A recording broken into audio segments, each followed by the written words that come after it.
Hello et bonjour. Yo les potes, j'espère que vous allez bien. On se retrouve aujourd'hui pour une nouvelle vidéo thread d'horreur que j'ai réécrit comme d'habitude. J'espère que vous allez kiffer.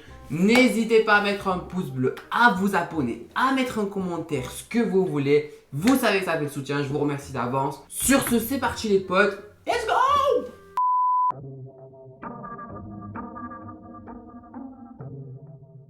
C'est l'histoire de Peter.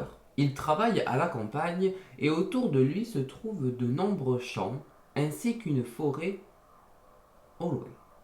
Chaque matin, à l'heure exacte de la journée où il passe sur le chemin de son travail, il croise une femme aux longs cheveux noirs qui marche dans un champ à côté du chemin.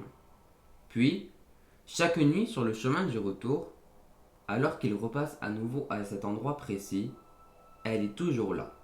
Elle est assise, sur ses genoux, et elle creuse. Ce qui est étrange, c'est qu'elle semble creuser avec ses mains, ses doigts griffant la terre sous elle. L'image de cette femme ne quitte pas la tête de Peter pour une raison quelconque. Et chaque jour, il se rend au travail avec une sensation de malaise. Toujours sur le chemin du travail, il la croise en train de marcher dans un champ vers un arbre qui est perdu en plein milieu. Et ça, cela a duré des semaines et Peter ne sait pas pourquoi elle creuse. C'est quelques semaines après qu'un soir, il doit rester un peu plus que d'habitude pour son travail. C'est alors qu'au moment où il finit, il a environ 20 heures, il fait encore un petit peu jour, c'est l'été donc le soleil n'est pas encore couché. Il monte dans sa voiture, met de la musique, grignote des gâteaux qu'il avait laissés dans sa voiture et démarre. Sur la route, tout se passe bien jusqu'à ce qu'il entende un bruit d'éclatement et c'est là qu'il comprend très vite qu'il a sûrement éclaté un de ses pneus. Il ralentit sa voiture et se gare sur le côté de la route. Il part vérifier et c'est bien ça. Il remonte dans sa voiture, prend son téléphone pour pouvoir contacter une dépanneuse, mais bien évidemment, il n'a plus de batterie parce qu'il ne l'a pas fait charger de la journée. Il regarde autour de lui et il voit qu'il est à environ 100 mètres du champ où se trouve l'arbre et donc la femme. Il jette un coup d'œil et bien évidemment, il voit que la femme est toujours là, toujours assise et en train de creuser. Peter se dit que dans tous les cas, il doit contacter quelqu'un et il ne peut pas attendre car la nuit va finir par tomber. Alors, il coupe son moteur, descend de la voiture et marche vers elle. Il s'approche, se trouve à 10 mètres d'elle et s'arrête et remarque qu'à l'endroit où elle creuse, il n'y a aucun trou, ce qui est déjà très bizarre. Peter lui dit « Excusez-moi madame », un petit peu hésitant à s'approcher, il préfère l'appeler d'abord. À ce moment-là, les mains de la femme arrêtent de bouger au moment où il l'appelle.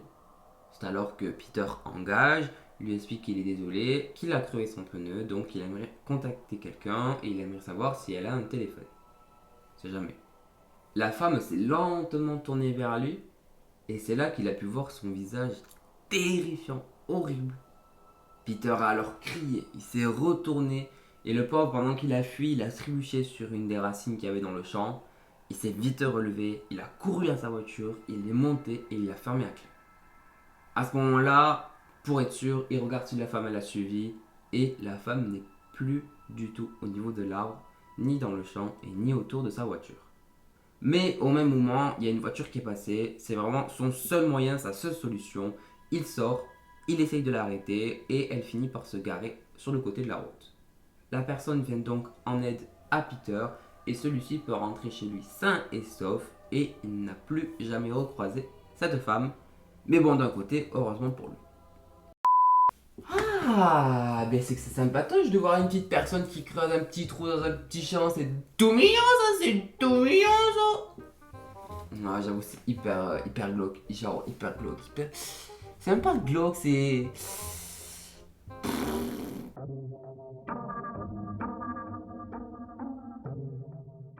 C'est un samedi après-midi vers 14 heures, quand Danny est en train de se prélasser dans son canapé, lorsqu'il entend une femme subitement hurler dans la rue et marteler fortement à une porte.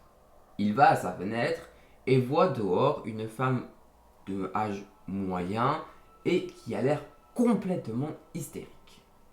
Elle frappe violemment à l'entrée de son immeuble. Danny, lui, il habite au deuxième étage, donc il va à sa fenêtre, il ouvre la fenêtre et parle avec elle. Il lui demande tout simplement si elle a besoin d'urgence, qu'est-ce qui se passe, voilà, si elle a besoin qu'il appelle la police, une ambulance, quoi que ce soit. Elle lui répond en fait que son petit ami l'a tout simplement largué et qu'il l'a fait quitter de sa voiture et qu'il l'a laissé là avec 2-3 affaires à elle. Puis elle ajoute qu'elle veut absolument, mais absolument faire une balade en voiture et donc elle lui demande. Demande quand même très spéciale. Hein. Danny, honnêtement, il a beaucoup de sympathie, mais franchement, il n'a pas envie de prendre le risque. Il connaît pas la personne, il sait pas, ça peut être une psychopathe ou quoi que ce soit. Il n'a pas envie de prendre de risque. Du coup, il lui explique qu'il aimerait bien l'aider, mais qu'il ne peut pas, qu'il n'a pas de voiture, même si en réalité, sa voiture, elle est garée juste sur le trottoir en face de l'immeuble. Malgré les paroles de Danny, la femme elle reste hystérique, elle continue de hurler dans toute la rue qu'elle veut une promenade, elle lance des insultes, enfin hystérique, complètement. Arrive le surlendemain, le lundi soir, Danny rentre du travail, gare sa voiture et attend tranquillement chez lui pendant 1 heure pour que sa copine finisse également le travail. Ils avaient prévu tous les deux d'aller aux courses ensemble, donc ils préfèrent l'attendre. 1 heure est passée, sa copine finit par rentrer en bus. Ils se rejoignent tous les deux dans la voiture, commencent à mettre le contact, et c'est là qu'ils entendent quelque chose à l'arrière de la voiture. Ils se retournent, regardent, et ils voient que là, il y a cette fameuse femme hystérique qui gueulait il y a encore 2 jours. Tous les deux, ils sont très surpris, franchement, ils crient, ils hurlent, ils lui disent de sortir, qu'est-ce qu'elle fout là, enfin, c'est surprenant en même temps, vous rentrez dans votre voiture, il y a quelqu'un, voilà quoi. Donc elle sort, mais elle continue de hurler partout qu'elle veut faire une promenade, etc. Elle essaye d'ouvrir les portières d'autres voitures qui sont présentes dans la rue, enfin n'importe quoi. Danny, il appelle la police parce qu'elle s'est quand même introduite dans sa voiture et elle pourra le faire sûrement chez ses voisins, donc il préfère appeler la police par précaution. Heureusement pour eux, elle n'a vraiment rien volé, mais on ne sait jamais qu'est-ce qu'elle aurait pu faire. La police, elle a fini par arriver 5 minutes après, ils l'ont embarquée. La morale de cette histoire, c'est de ne jamais oublier de fermer à clé sa voiture. Et je peux vous assurer que Danny n'a plus jamais oublié de toute sa vie. Voilà les potes, j'espère que vous avez kiffé cette vidéo. Je vous invite à vous abonner, à mettre un pouce bleu, à mettre un commentaire, à partager à vos potes. J'espère que vous n'êtes pas trop chiés dessus et j'espère que vous avez kiffé. J'espère que vous allez bien, que vous avez passé un bon moment. Je vous souhaite un bon week-end, une bonne semaine, une bonne soirée. Un peu tout ce que vous voulez. Sur ce, à bientôt les potes. Ciao. Ça se trouve, la meuf, elle a creusé. Et genre, peut-être qu'elle a entendu de loin le gars et tout. Du coup, elle a fait hop hop hop hop hop. Et elle a tout rebouché. Mais bon, un petit peu chelou. Peut-être que je vois Sea of Thieves, hein. Elle est un peu trop matrixée, je sais pas.